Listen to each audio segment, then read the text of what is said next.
All right, here we go again. We got a Steve Madden collaboration with GQ. So Steve Madden collaboration with GQ here on Watch and Shoes. The watch is the Invicta Tria, Zeus Bolt Tria. Tria meaning it has three watches, one on that side, one on the top, and one there. So the shoe is burgundy leather, Oxford, I believe. I don't know if that's an Oxford. That's not an Oxford. I think that's a Derby or Blutcher. I think because of that, I guess they say that makes it a Blutcher shoe.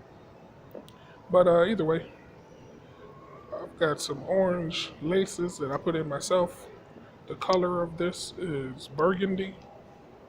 Try to get in close so you can see the various richness of the what appears to be aged leather.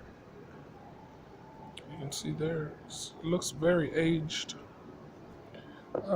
Looks like a Goodyear welt there. The underneath part of the shoe, very well done. I remind you, this is Steve Madden. Typically, this is my only pair of Steve Maddens, but typically I don't associate high quality with Steve Madden. I went to New York City and saw next to some of the higher end fashion designers a Steve Madden store amongst them, and that caused me to walk in there to find out what did I not know about Steve Madden. Because for me, Steve Madden stands for the least expensive way of having a nice looking dress shoe. So I would not expect them to be on the same street as extremely high end designers. But there they were. And when I walked in there, what I found was they actually have a whole different section and segment and genre of shoemaking that is extremely high end. Nothing like the stuff you see in your typical shopping mall or just typical department stores. So when I walked up on this shoe, I didn't know it was a Steve Madden. I just saw the quality. You can see the enormous amount of leather used in the heel. So that was pretty cool.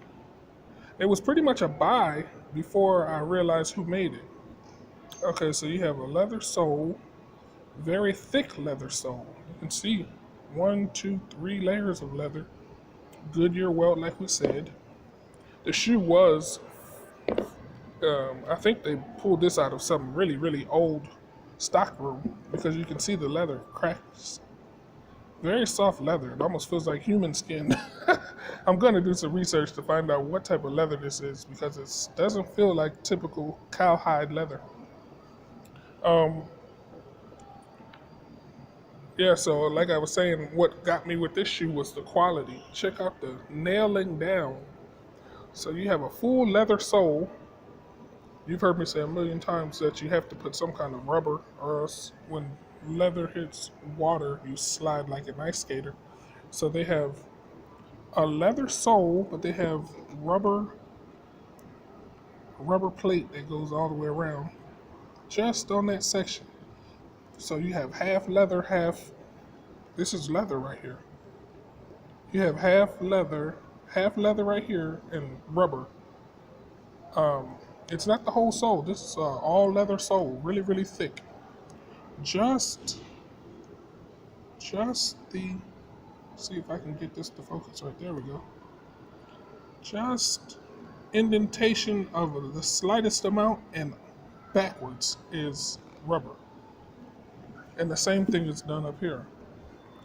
You can see where the leather, this is leather, that's rubber for that sole. So you got leather all the way up, jeez, half an inch thick, if not more. And then just the slightest cut into that leather, they put rubber. See the color changing. And then back to leather. And to make sure that doesn't go anywhere, they nailed it down. 1, 2, 3, 4 nails. 5, 6, 7, 8, 9 nails, 10, 11, 12, 13, 14 nails in the bottom of the shoe. Check out your nicest leather bottom shoe and see if you can find 14 nails in the bottom of it. Usually you see 3 or 4 nails, maybe 5 or 6, but 14, extremely high quality build.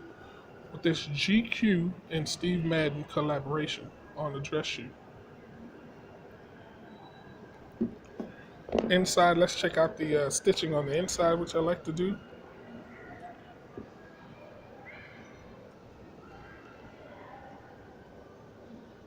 Pretty much no stitches.